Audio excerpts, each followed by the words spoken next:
Perkenalkan, nama saya Anissa Fitri, kelas 12 IPA 8.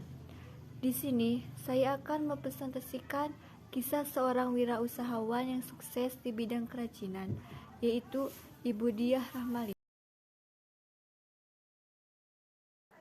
Latar belakang: Diah Rahmalita atau memiliki sapaan Bunda Lita merupakan pengusaha kerajinan asal Malang.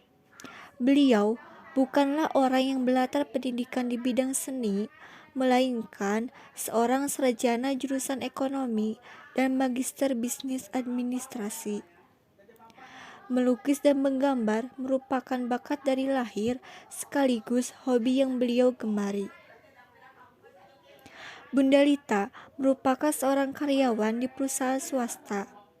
Pada tahun 2007, beliau memulai berbisnis handicraft bernama Lita Art berupa kaca lukis sebagai pekerjaan sampingan. Seiring berjalannya waktu, beliau mencoba untuk menekuni bisnis The Cafés. Modal awal yang Bunda Lita berkisar senilai 1 juta rupiah pada tahun 2007.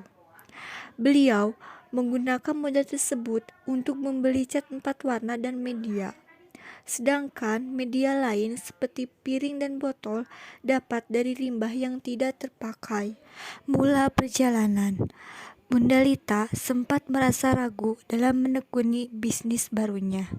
Namun, beliau teguh pendirian untuk memilih menekuni bisnis tersebut lebih dalam. Kemampuan melukis yang beliau miliki menjadi kekuatan yang beliau manfaatkan untuk memoles barang bekas menjadi barang kerajinan yang cantik untuk hiasan ruangan.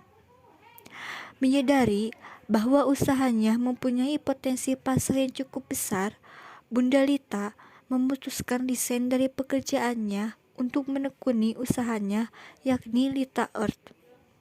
Beliau merasa nyaman untuk menjalaninya sebab bisnis barunya ini merupakan hobi beliau dan beliau tidak merasa tertekan dalam melakukannya. Kendala: awal memulai bisnis, Bunda Lita merasa tidak tahu apa-apa. Beliau tidak tahu akan memasarkannya kemana karena tidak ada yang mengarahkan. Solusi saat itu hanya berpikir untuk mencoba menjual karya-karyanya. Kalau laku, alhamdulillah. Kalau tidak laku, bakal jadi koleksi pribadi. Titik cerah. Pemerintah daerah setempat mulai melirik karya Bunda Lita. Mereka menilai karya beliau adalah hal unik dan kreatif.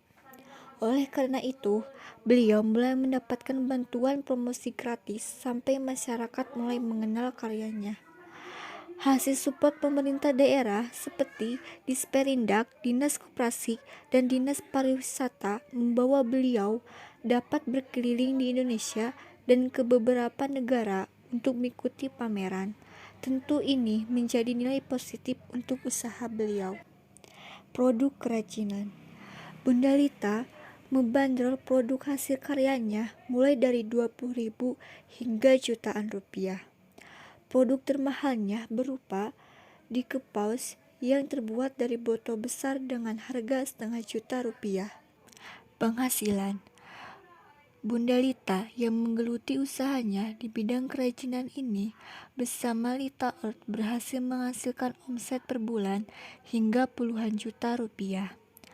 Pada kondisi normal, beliau mendapatkan omset 10 hingga 20 juta rupiah. Lain cerita, bila beliau mengikuti pameran, omset yang didapatkan bisa lebih dari 20 juta. Pelajaran yang dapat diambil: kamu bisa memulai bisnis kamu dari keterampilan yang kamu kuasai, bahkan dari hobi yang kamu gemari.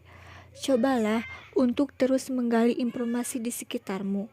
Dinas-dinas di daerah tempat kamu tinggal pasti mempunyai kapasitas untuk memberdayakan usaha-usaha sekitarnya. Mungkin akan ada banyak pelatihan di dalamnya yang bisa membuat kamu memulai menjalani bisnismu sendiri, atau mungkin membantu bisnis kamu untuk semakin berkembang.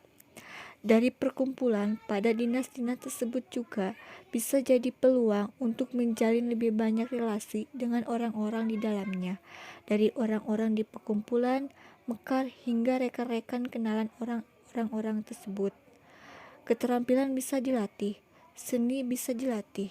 Selama ada kemauan, kamu bisa memulai dan menjalani karir sebagai wirausahawan di bidang kerajinan juga.